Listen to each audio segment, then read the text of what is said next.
Բարև ձեզ, բնավ ժպտալու օրեր չենք ապրում, այսօր ես նկարող չունեմ, դրա համար այս ֆորմատով կխոսեմ, բայց քանի որ իրադարձությունները մեր շուրջը զարգանում են ոչ թե ապշեցուցիչ արագությամբ, որովհետև իրականում մեր դանդաղ սցենարի մեջ ամեն ինչ պարզ է, այլ ապշեցուցիչ անտրամաբանությամբ, եւ այդ անտրամաբանության մեջ մենք մոլորվում ենք։ Ու այդ մոլորումը ունի կոնկրետ արմատներ, կոնկրետ պատճառներ, մենք գտնվում ենք այնպիսի կարուսելի մեջ, որ չենք հասկանում, թե որտեղ է այդ կծիկից դուրս գալու ճանապարհը, եւ ուշադիր եղեք, եթե մեզ պահեին, ասենք թեկուզ դեպի վատը տանող, թեկուզ դեպի դերձորի ճանապարհով ընթացող մի սցենարի մեջ, մենք ելքը կգտնեինք, բայց քանի որ մեզ պտտում են մի հատ շուրջ պարի մեջ, որ ռուսները ասում են խառավոտ, իսկ դա իր հերթին ծիսական պար է, այդ շուրջ պարը,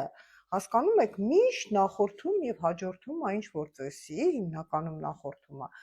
բայց շուրջ պարից ելք չկա, շուրջ պարը կտրելու եւ դուրս գալու ելք չկա։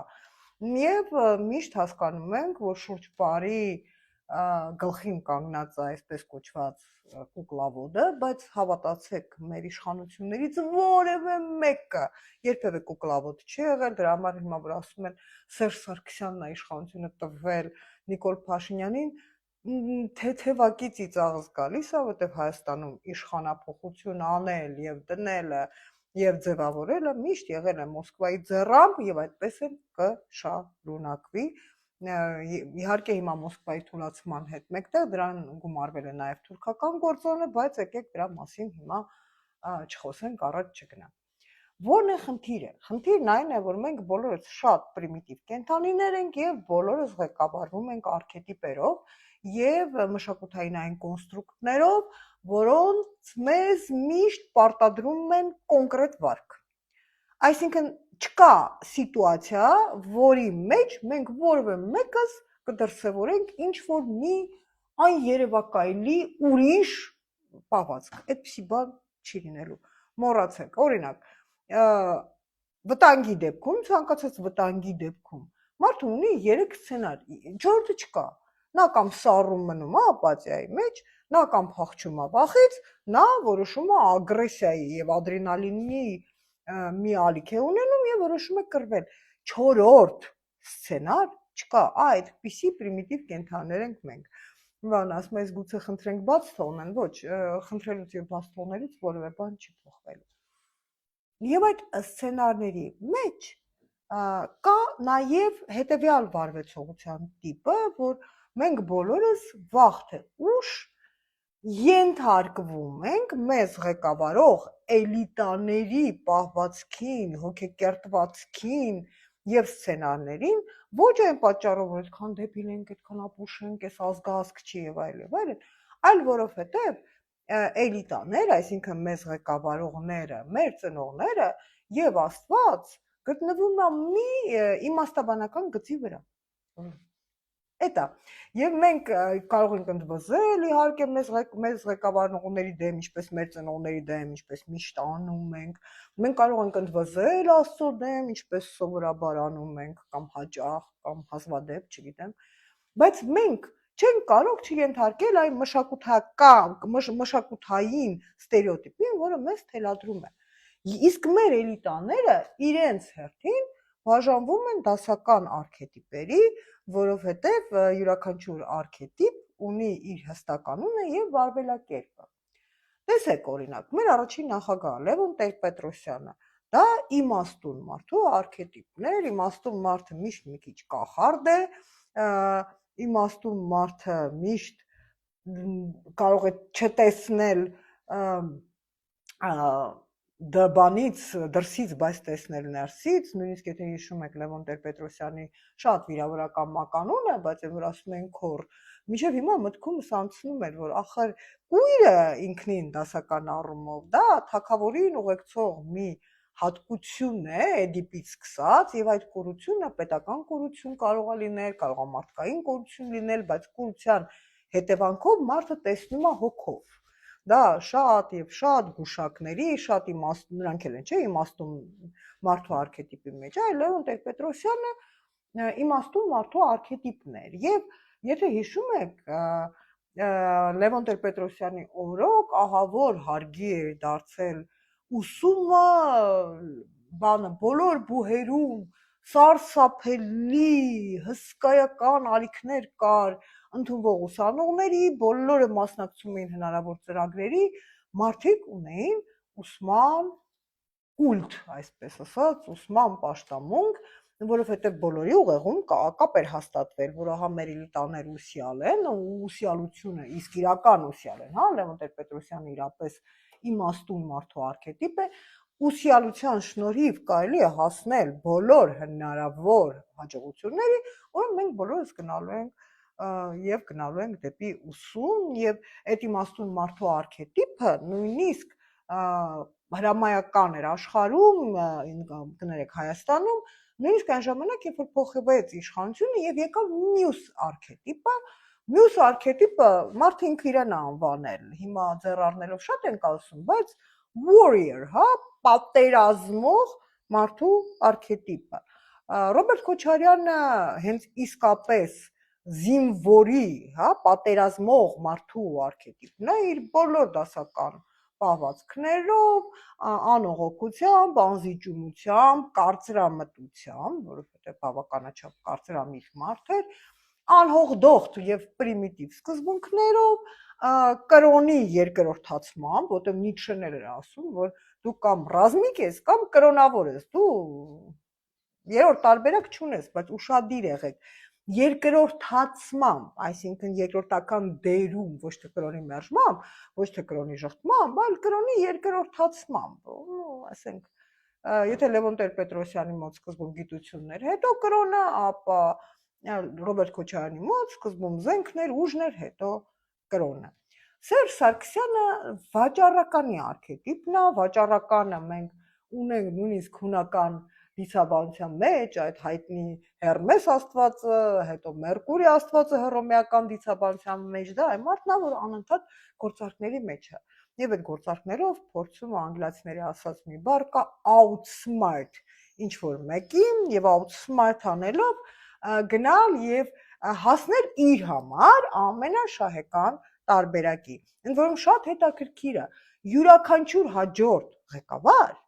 փորձում է ինչ-որ մի պահ տեղավորվել նախորդի արքետիպի մեջ։ Շատ կարճ ժամանակով Ռոբերտ Քոչարյանն էր փորձում, Երևան իբրև ուսյալ մարդ եւ շատ արագ դադարեց։ Շատ կարճ ժամանակ Սերժ Սարգսյանն էր փորձում ներկայանալ իբրև մարտիկ եւ ռազմիկ, բայց դադարեց եւ ճիշտ է, որտեղ ամեն մեկը պետք է մնա իր արքետիպի մեջ։ Եվ հիմա դառնանք Նիկոլ Փաշինյանին։ Նիկոլ Փաշինյանը սկզբում շատ հավակնոտ կերպով փորձեց տեղավորվել փրկչի արքետիպի մեջ, կամ նրան փորձեցին տեղավորել, որովհետև այն ատրիբուտիկան, որը թելադրված էր, այդ փաթաթված ձեռքերը Քրիստոսի խաչած բաների, այն բանը, որ ես եկել եմ, եղբայրներ եւ քույրեր, ձեռքերը պարզելը,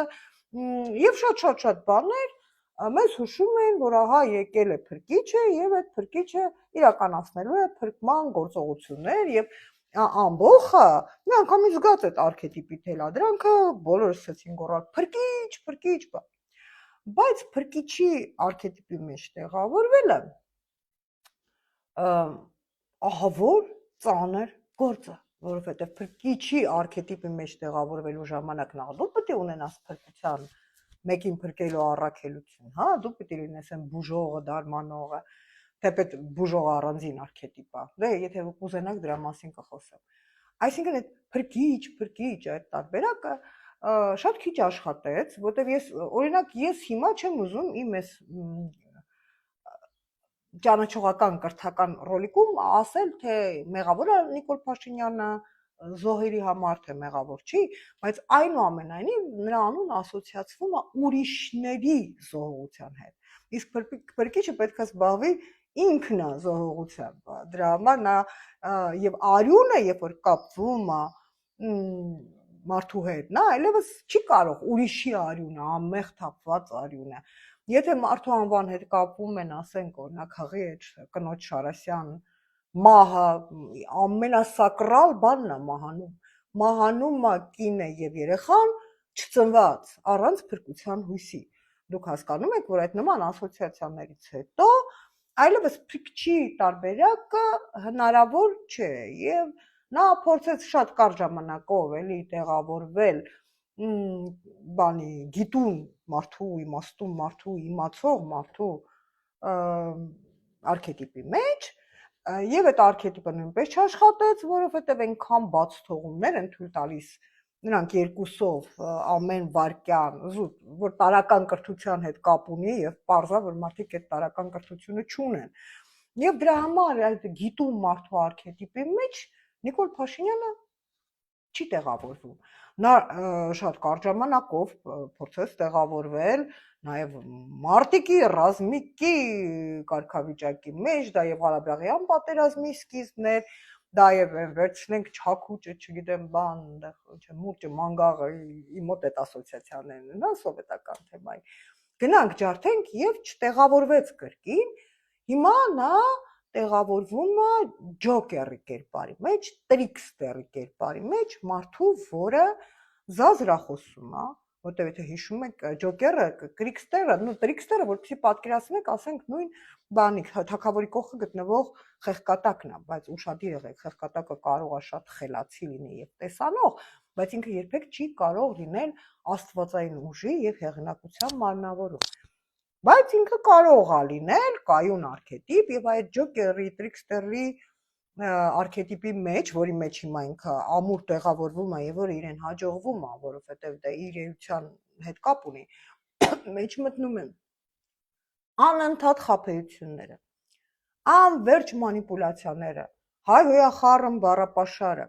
Իդեպ Վարդան Ղուկասյանն էլ էր տեղավորվում այդ տրիքստերի կերպարի մեջ, տեսնում ենք, որ նույն զուգահեռներն են հայ-հոյախառն ուղղակի տրիքստորը պարտավոր է հայ-հոյել, եթե չեք հավատում, կարդացեք Բախտին կտեսնեք։ Այդ հայ-հոյախառն գրառումները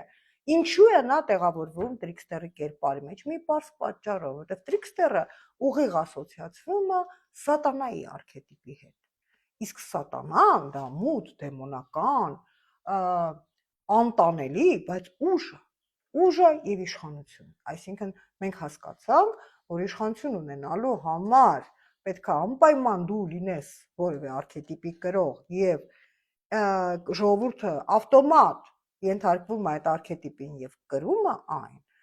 եւ տրիքստերի այսպես սատանայապետության մեջ սկսում են աշխատել շրջված սկզբունքներ այսինքն անբարոն դառնում է բարոյական այսինքն բանը խելացին դառնում է տխմար, այլ ինչ ասեմ, գեղեցիկը դառնում է տգեղ եւ հակառակը, այսինքն մենք ապրում ենք շրջված աշխարհում, մեզ տրիքստերային իշխանությունը բերել է շրջված հայելանման աշխարհ։ Ինչ անել, կասեմ հաջորդ իմ այսպիսի չմոնտաժված, անկապ ձայնագրված, բայց ինձ թվում է բավականին ինֆորմատիվ վիդեո շարանում։